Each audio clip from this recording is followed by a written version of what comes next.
Welcome to an audiobook entitled Parish Management and Operations. The Buck Stops Here. Narrated by Catholic author Michael Brinda.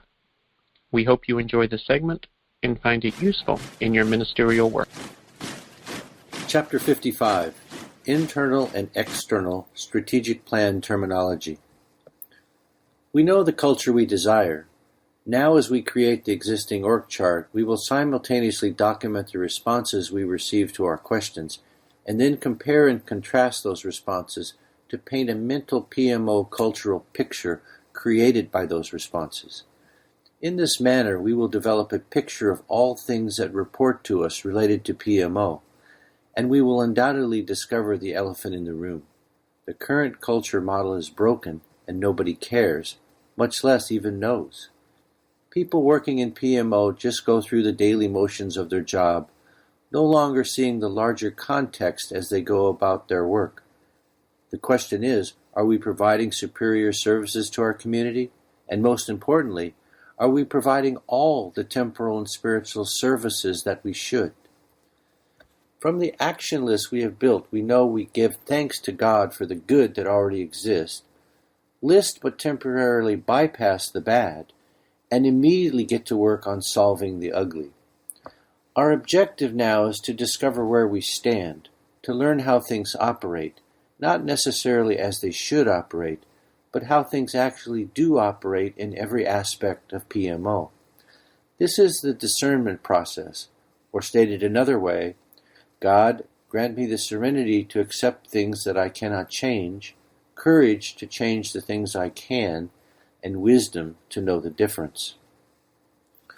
From this assembled list of the ugly, we will now select the correct tool or tools to address each issue via a written strategic plan of execution. You will find here a strategic plan shell format for you to use in your parish. This shell is essentially a strategic master plan building roadmap for you to use in conjunction with the org chart you must implement to address the PMO issues you are facing. No two parish PMO situations will be perfectly identical, so you can now clearly see what items and what order you are guided to address will be based upon the specific issues and problems you have discovered in your parish. Nevertheless, the strategic master plan shell will be helpful. Also note, internal to this shell document, the strategic plan does not use our internal PMO vocabulary of the good, the bad, and the ugly we use to drive collecting and prioritizing the input to our plan. Fine. This is the distinction between addressing those who must make the sausage and who work with you in that sausage-making world, using our intermediate and internal PMO terminology as the sausage makers, and the language of those who consume the final product. Many fields and professions have both an internal vocabulary and a public vocabulary to express the same thought and thinking, the former often consisting of acronyms and shorthand phrases. PMO is no different.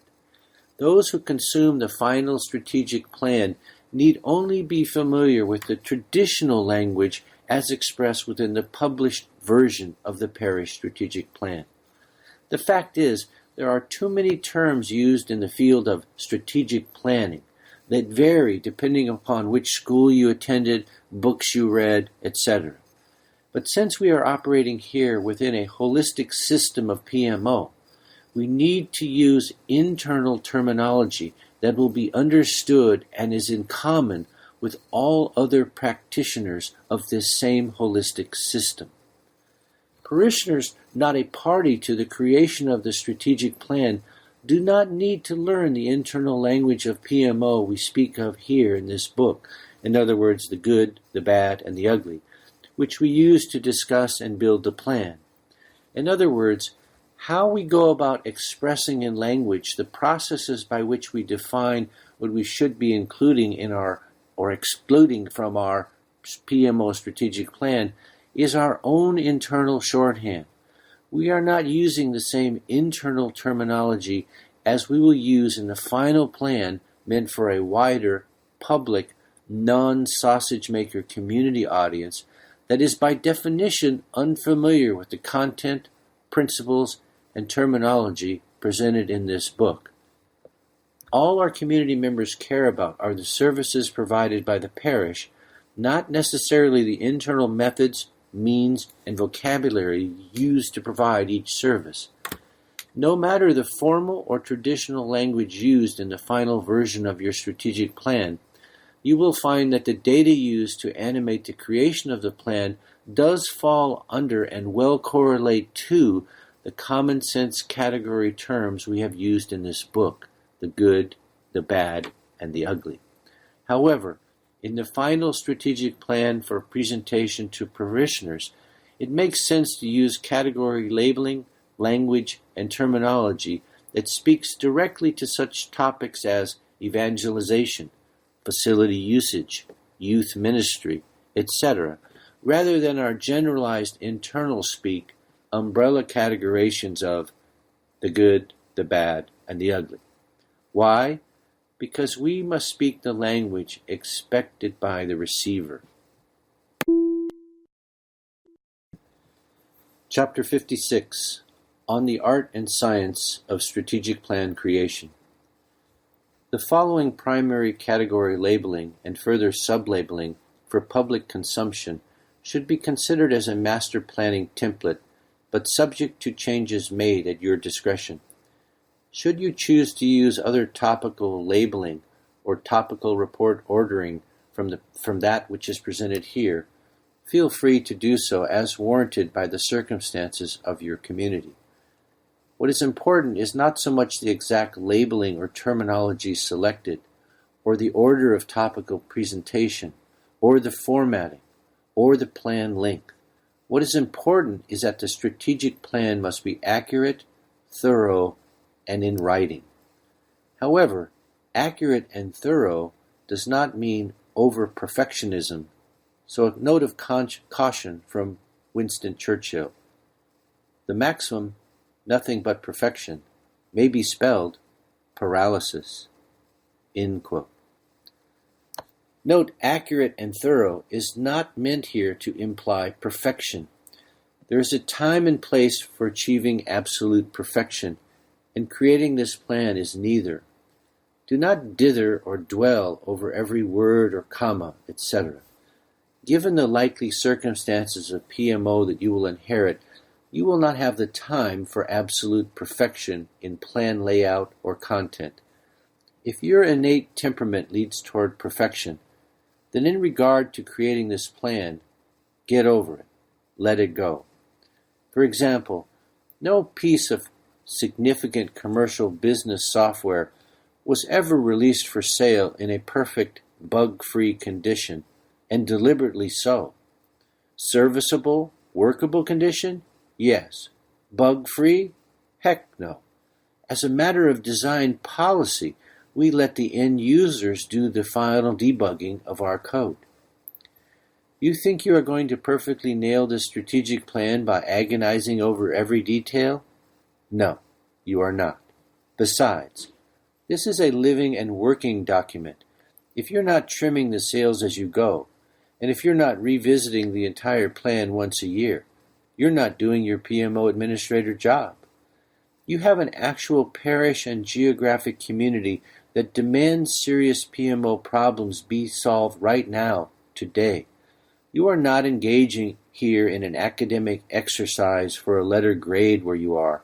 Your parish community is hurting in many ways. You don't have time to dither and delay while striving for protection, which by definition you will not achieve anyway without feedback from your parishioners. And how can you get feedback if you don't ultimately roll something out? So stop wasting time, write the best strategic plan you can, and then get to work implementing the plan. Chapter 57. Strategic planning starts with communications. First, a quote from the captain in the film Cool Hand Luke. What we've got here is failure to communicate." End quote. The final parish strategic plan category labeling, in other words, the public release version, is up to you. But as examples, the following strategic plan category labels may apply: communications, evangelization, stewardship, youth ministry, facilities. As an example of strategic plan creation, we will illustrate the planning methodology and thought process via the first category listed above, communications. Why communications? Without superior communications across all of PMO, all other strategic planning tasks become more difficult, if not impossible. We will first discuss the science, followed then by discussing the art of implementing the communication strategy points. As previously mentioned, we will emphasize the art because the science is just not that difficult. When we explore the art of anything, we mean we are exploring the thought processes used to arrive at decisions. In other words, the why animating the how. Simply offering a strategic planning shell, the nuts and bolts science, without also including a commensurate understanding of the art animating the science of each topic, is at best ineffective and could also be dangerous. Also note, a simple internet search offers many sample parish strategic plan formats from which you may choose. Nevertheless, no matter which plan format you choose, you must always understand the why animating the how. We start with communications, objective number 1. To foster building a parish community that is collaborative, mutually supportive, and well-informed in real time about all aspects of parish life so that all parishioners feel empowered and informed. Strategy 1.1.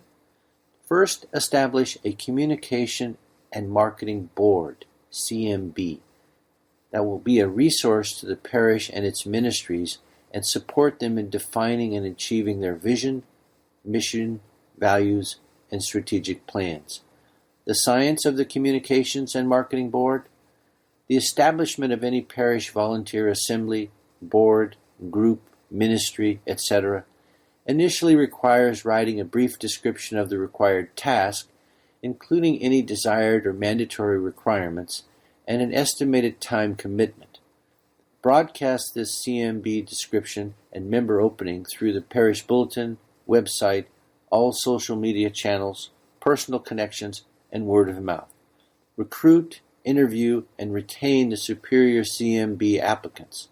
More on this dimension of the process in the chapters on hiring and firing.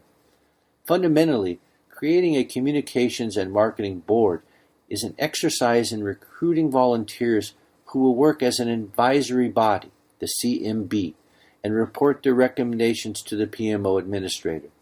Note this process is common to assembling any board, group, ministry, etc. Now a quote on art from G.K. Chesterton. I've researched all the parks in all the cities and found no statues of committees. End quote. So regarding the art, the keen listener of the above realizes we are looking at creating a communications and marketing board to provide much needed and critical advice on every marketing activity and ministry that exists or should exist in the parish.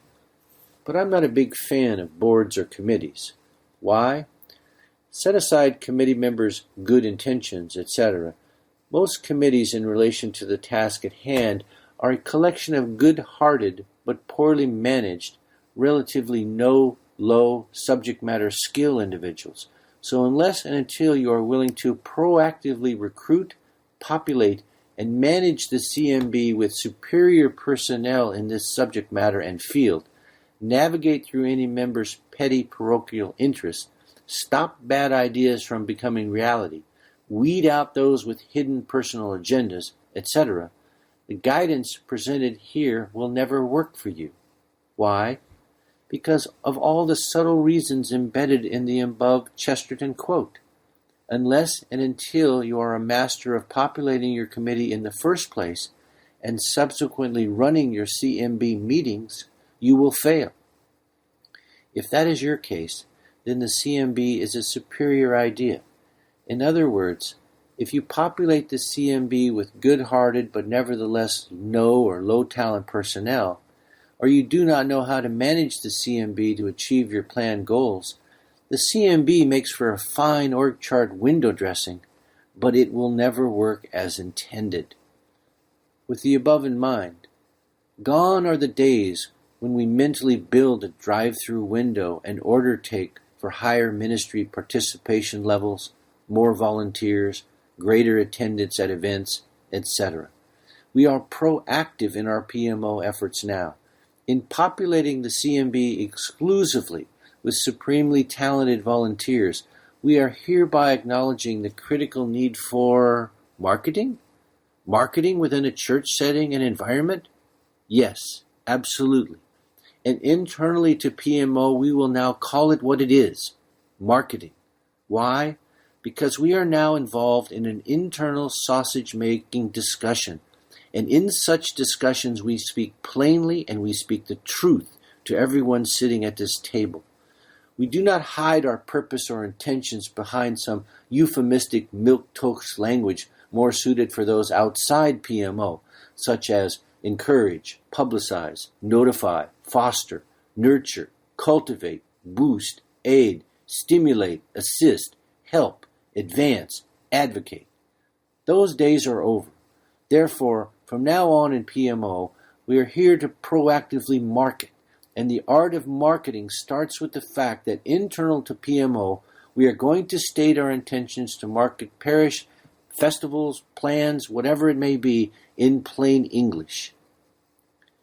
Once you acknowledge you are actually involved in marketing, once you explain that sound business principles can, should, and will coexist with PMO within a church context, you unlock and unleash ideas people would have been too timid and too hesitant to have otherwise offered for your consideration when their minds are shackled to notions that marketing is off limits and somehow contrary to achieving superior PMO, much less even existing within the church.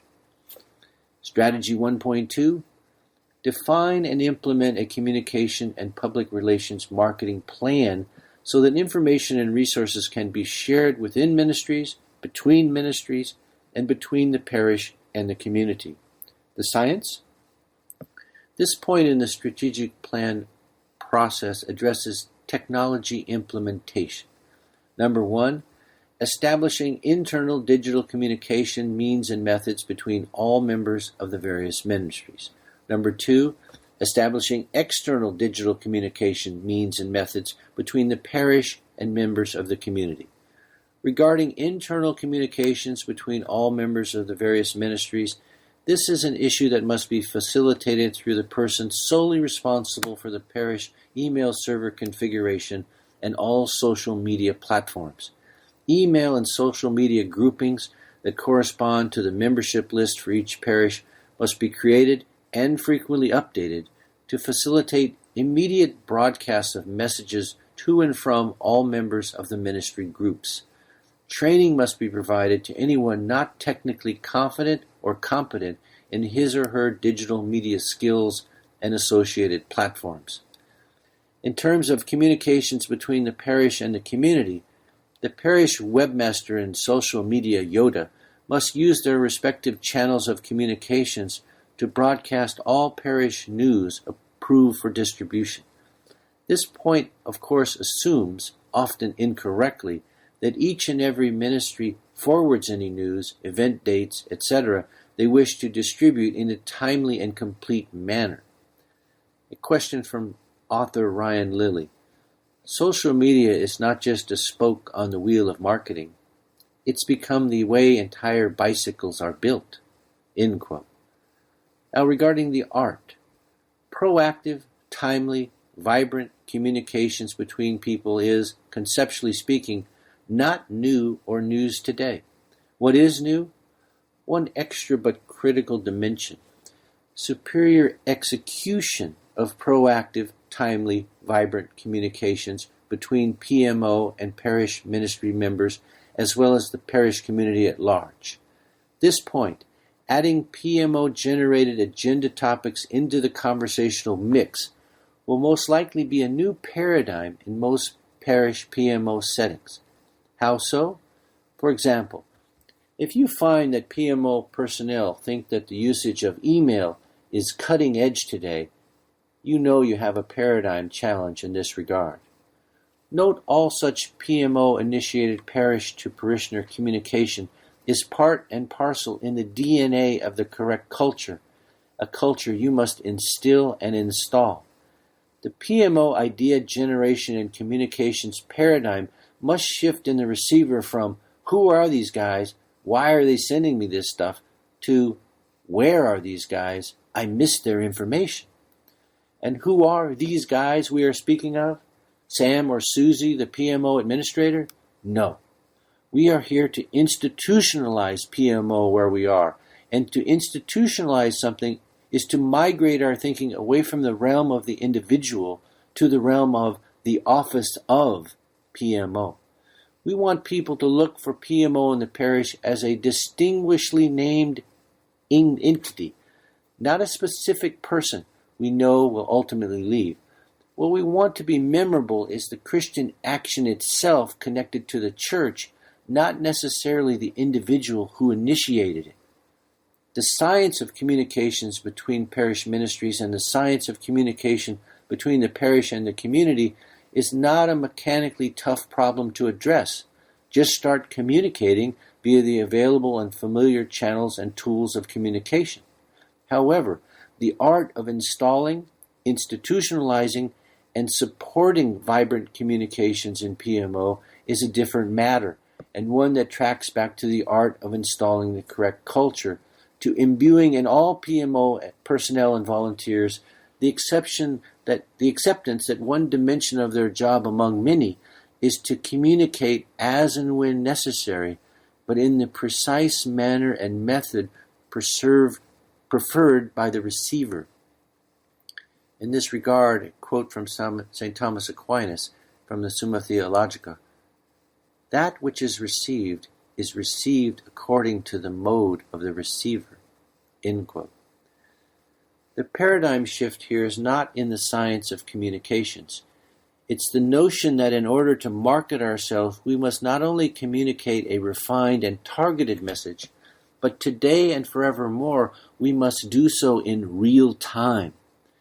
You must part and parcel instill this understanding on the importance of communication speed at the same time you are instilling the new culture and killing the old culture. Thus, establishing the importance of communications between people working within each ministry, or the parish and the community, is not something you do when you write the strategic plan. It is something you explicitly do as a byproduct of killing the old culture and installing the new culture. As opportunities arise, you must expressly teach this point, and you also personally model this point in all of your own communications. To delay is to fail. By the time you arrive at this strategic plan creation phase, the necessity for all forms of communications in and through PMO should already be well understood. All personnel should be receptive to it, and simply be waiting for button-pushing instructions on the science of how to mechanically communicate via the hardware and software platforms you have chosen to use.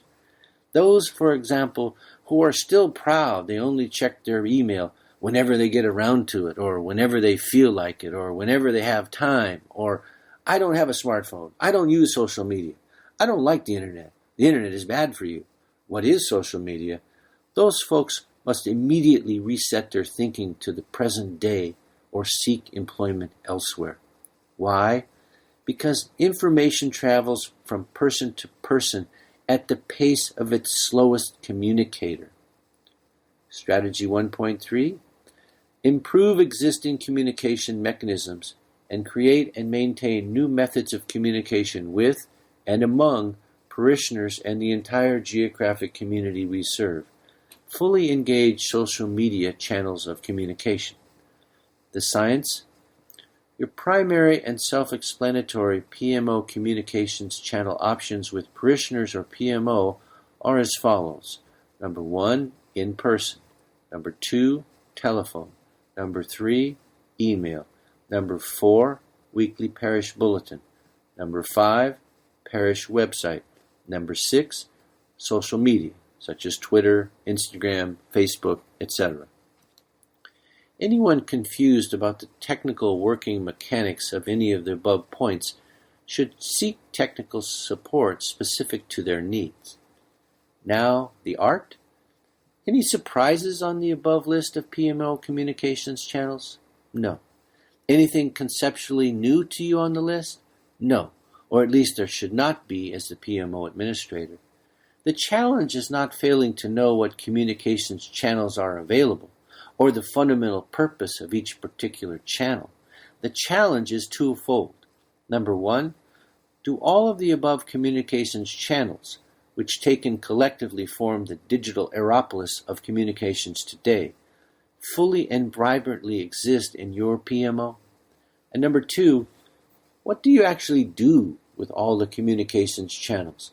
And how effectively are they deployed to communicate PMO services provided to the community you serve? Are you just happy that such digital communications exist at all where you are, without due regard to their level of utilization and actual engagement? Do you even know their exact levels of utilization and engagement? And if you do, as previously discussed, what are your measurement yardsticks? In other words, is your utilization and engagement of these communications channels commensurate with the size of the geographic area you serve? Are you as engaged with the community through PMO as the size of your geographic community statistically indicates you should be engaged? Have you skipped answering that elephant in the room question in favor of pretending that any level of digital aeropolis utilization and engagement is the same as total engagement and utilization? In case you have not noticed, the U.S. Postal Service is slowly becoming irrelevant to most people. Why? It is not efficient. Why? Emails move at the speed of light. Postal mail moves at the speed of truck. Email is not only faster but also cheaper. It is hard to compete with speed of light delivery combined with cheaper, especially when cheaper usually means free. You can't get cheaper than free, and last I heard you couldn't go faster than the speed of light. Well, you can theoretically bend space, but that's another subject. Email is particularly dying among younger digital media users, and practically all new users of digital media are by definition younger users. Each day, a new wave of younger users are being allowed by their parents to enter the digital aeropolis, either through a smartphone, tablet, or laptop computer. Do they also engage the parish digital aeropolis? How can they if there's no such thing as an active, vibrant digital aeropolis originating in your parish? And each day the generation of people who eschew all things digital in favor of a postage stamp or landline telephone are literally dying. In particular, why is email dying with our younger parishioner community? Too many junk emails, but mainly because other more intelligent, selective, targeted, and efficient methods of communication have become highly nuanced in delivering tailored content to only those who are interested in that content, and often with revenue-generating ads attached. This is known as the proverbial win-win situation, a win for the sender and a win for the receiver. Further note when someone with talent and high motivation has a vested interest in promoting technology A, for example, all methods of digital communications, over technology B, that would be the legacy and less favored analog methods of communication, you really don't want your PMO to be heavily invested in technology B methodology, thinking, and culture. Translation? As the PMO administrator, you can expect social media channels to collectively represent a very important and fruitful communications channel, especially to and with your younger target audience. And what is younger today? That age is a moving target, but roughly anyone under age 40 is younger with respect to their technological comfort and proficiency, and that number continues to rise. Eventually, the analog generations will no longer be with us at all. So, that's a lot of people, but do you see as many of the 40 and under crowd sitting in the pews today as you should? Maybe one reason is that your PMO does not embrace, or at least fully embrace, the 40 and unders crowd's preferred method of communications, and your message is not crafted to their perceived needs at this time in their lives. And whose fault is that? Not the receivers, I can tell you that. So where does that leave PMO communications? That leaves PMO to think and act outside the proverbial box to reach people. For example, pause here and visit YouTube. Briefly view the video, Theology on Tap Silicon Valley, Masculinity and Femininity, The Beauty of Complementarity by Father Mark Doherty. The point here is not particularly about the content of his talk, but rather the venue where Father Mark is talking. Father Mark is meeting people where they are, a dining and drinking area, not at Mass where he clearly would prefer them to be. These young professionals who have moved into the neighborhood generally have no connection to the church whatsoever, and more generally have never or very little religious experience or background to speak of. It means that engaging them is very, very challenging, and it comes down to one-on-one encounters more than anything else. That was Father Mark Doherty himself speaking from the Mission District in San Francisco. The good news here? We do not have to invent anything new in terms of communication science to improve the effectiveness of our parish-to-parishioner communications. Perhaps life-size holographic communications will come of age, but it is not up to PMO to make this so. Our challenge is to most effectively use the challenges that exist today. All the information anyone might need is either available or can be created. We just have to be smarter in PMO in the art of communicating this information to our community, our customer in business and internal sausage-making parlance. In terms of PMO, the further good news is we do not have to create engaging, inspiring, motivational, topical content for our parishioners and community at large. Content already exists in abundance. For excellent video motivation that sums up why the above thinking animates our communications duties in PMO, especially in regard to seeking out those who have quit on their faith, please pause now and view the short YouTube video, The Hound of Heaven, a modern adaptation, and then note this well. You are the hound's hands and feet. We hope you enjoyed the program and will join us back for another show on WCAT Radio. This is Sebastian Mahfood. Good day.